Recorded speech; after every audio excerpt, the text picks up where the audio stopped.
Who is Joshua Zirkzee? Well, by the end of this video, you should know exactly who that is. Now let's get straight into the player profile. Joshua Zirkzee is 23 years old, standing at 6'4". He's a striker, so very tall. And for those of you that do not know, Joshua Zirkzee is now a Manchester United player. So let me give you some insight on who he is. Now, born and raised in the Netherlands, Zirkzee went to a few academies in the Netherlands, of course, including Feyenoord, who I believe just won the Eredivisie. And it didn't take the young Zirkzee too long before he broke into the senior team, unfortunately before being moved on to Bologna. Now, spending 2 years in Bologna, he's had 2 fantastic seasons, obviously one better than the other, which indeed caught the attention of Manchester United. Now, for those of you wondering what type of striker Zirkzee is, he is one that drops deep a lot, somewhat like a Harry Kane. Obviously, he helps the overall play of the game. He's not just a striker, even though his height may suggest that he's going to just wait in the box and hit headers. That is absolutely not the football he plays. He's very good with his feet, very technical. He can do passes well, we can do dribbles well. He's very talented, and I think for Manchester United, he might add a new sort of look to the number 9, which Manchester United have not had in a very long time. But look, a lot of you won't be convinced, so let me give you a comparison to another player in the Serie A who has been fantastic, Victor Osimhen. Now, I will say this is a bit of an unfair comparison, but I just thought everyone knows Osimhen last season was a top 3 striker in the world, right? After Kane and Haaland, it was Osimhen, right? So I wanted to give you a comparison of how good Zirkzee is compared to a world-class player like Osimhen. Again, I'll state that the styles of the two players are very, very different. Zirkzee's good with his feet. Osimhen's just like a Haaland, right? Finishing, headers, scoring goals overall. So just keep that in mind. Now, first of all, let's compare the ratings each player got based on their statistics and their performances in Serie A.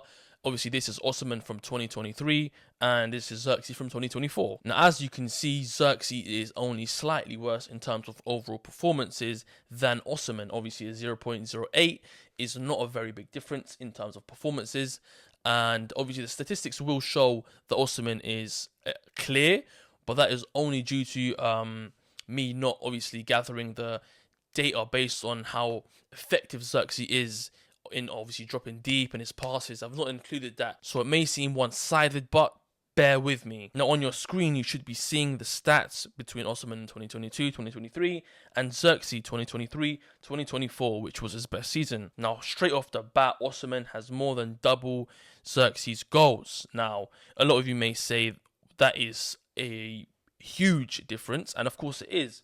But let's look at the other statistics, right? Assists.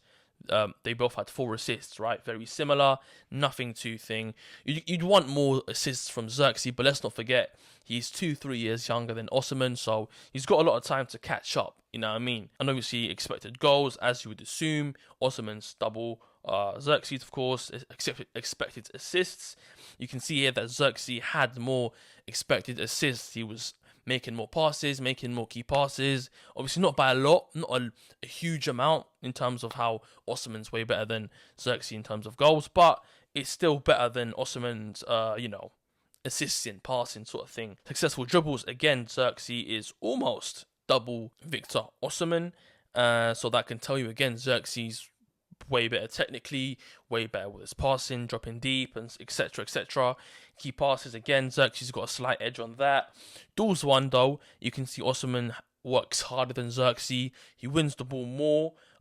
Even it's not that important as a striker, but you would like a little bit of, effectiveness in the terms of pressing and winning the ball back from your striker.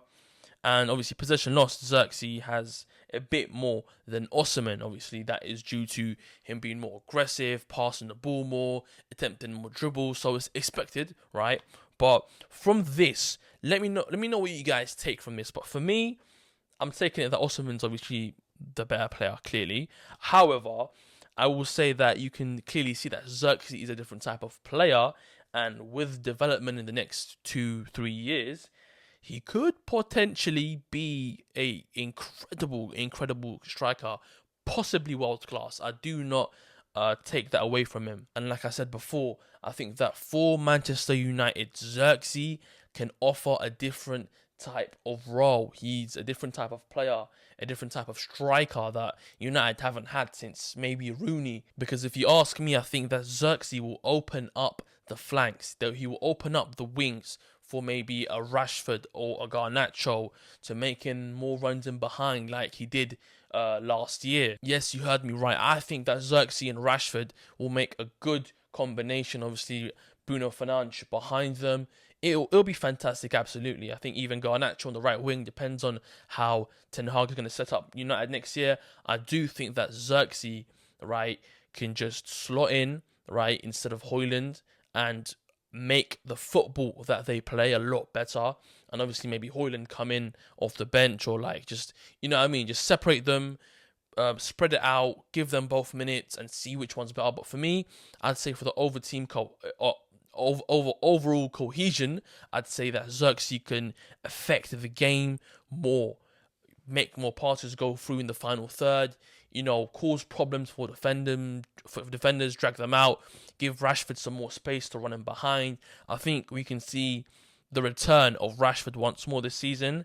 And I think, yeah, Zirkzee, like I said, will be incredible.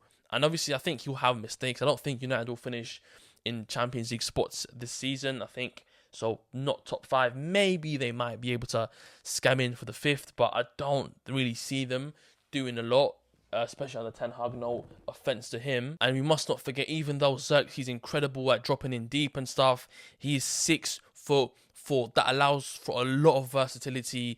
Obviously, during games, like any sort of minor changes, he can do that, and there's no need for a substitution. Zirkzee can change his game, stay up more, wait for the crosses and try and make a header in. Like, there's a lot you can do with Zirkzee, which is why I think he's such a valuable player. And I think the price tag is absolutely fair for him. 40 million, 45, it's absolutely fair. And yeah, like I said, he's going to be incredible. But guys, let me know what you guys think on him. Do you think he's going to be a good player for Manchester United? Do you think he'll make Manchester United better? And most importantly, if there's any other player you want me to analyze and look over, let me know in the comments, and I'll see you all next week.